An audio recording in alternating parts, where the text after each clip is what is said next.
સમૃદ્ધિ official blog તો હમણાં સ્ટાર્ટ કર્યો છે બ્લોગ 1 વાગે અને આજે હનુમાન દાદાની બર્થડે છે તો બધું કામ રહી ગયું છે, મંદિર જવાનું હતું ને બીજું પણ કામ હતું તો 1 વાગી ગયો છે ને સ્ટાર્ટ કર્યો છે બ્લોગ અને આવ્યો છે શિવમ. Hi guys. હાય હાય હાય. આવ્યો છે શિવમ આજે કારણ કે અહીંયા આવે છે એના ક્લાસ ચાલુ છે, આઈટીઆઈ ચાલુ છે. ઓકે, આઈટીઆઈ આવે છે તો ઘરની નજીક જ આઈટીઆઈ છે તો એ અપડાઉન કરે છે કરજણથી. યસ, ટ્રેનમાં આવે છે ને ટ્રેનમાં જાય છે એવું છે. પણ આજે એની તબિયત ખરાબ હતી તો લેવા ગયો હતો મારો ભાઈ. સો બસ આવું છે અને જમવાનું તો આજે બાકી છે. 1 વાગી ગયો છે ને આજે લેટ થઈ ગયું છે, હજી જમવાનું બનાવવાનું બાકી છે તો બની જાય એટલે પછી જમીશું ને આવે પછી આ બેની મસ્તી ચાલશે ને. આ હમણાં ન આવ્યો છે. હાય ડુગુ. ડુગુ. ઓકે, તો બસ જમવાનું હવે બનાવીશું પછી જમીશું. કમરમાં બહુ બેક પેન થાય છે તો હું બાંધું છું બેલ્ટ અને હસવાનું નહીં, મને સિરિયસલી બહુ બેક પેન થાય છે તો ગાઈસ એનું કંઈ સોલ્યુશન હોય તો પ્લીઝ મને કમેન્ટમાં જણાવજો બિકોઝ મને બહુ જ બેક પેન છે. આ બેલ્ટથી પણ કોઈ રાહત નથી. બસ back pain continue back pain છે મને તો હું બેલ્ટ બાંધીશ પછી જઈશ જમવાનું બનાવવા માટે.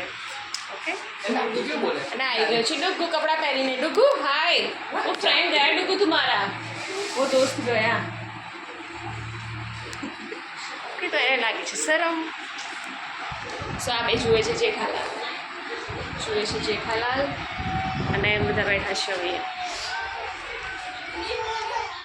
બાંધી દીધો છે.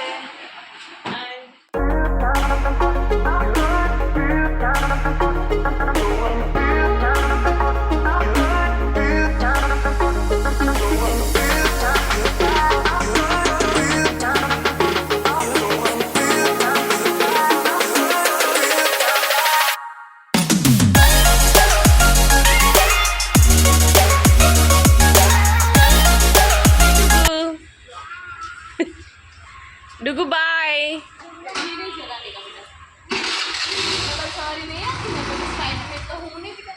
बाय.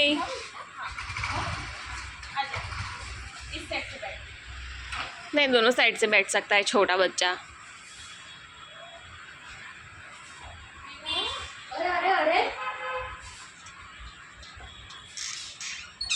बाय.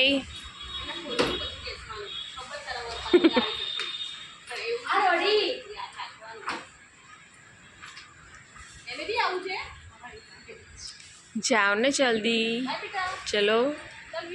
સો ગાઈઝ આ લોકો જઈ રહ્યા છે બહાર. બાય ડુગુ. ડુગુ બાય.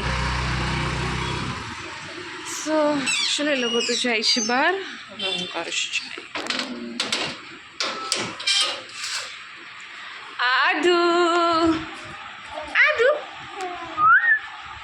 આદુ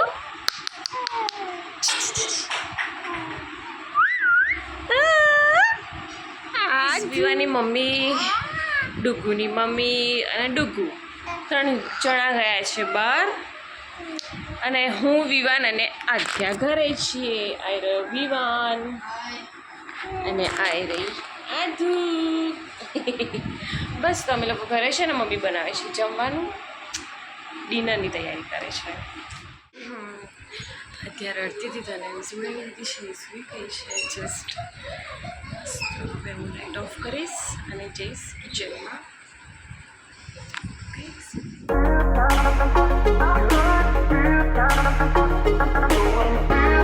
બહારથી અને હવે અમે જમવા બેસીશું.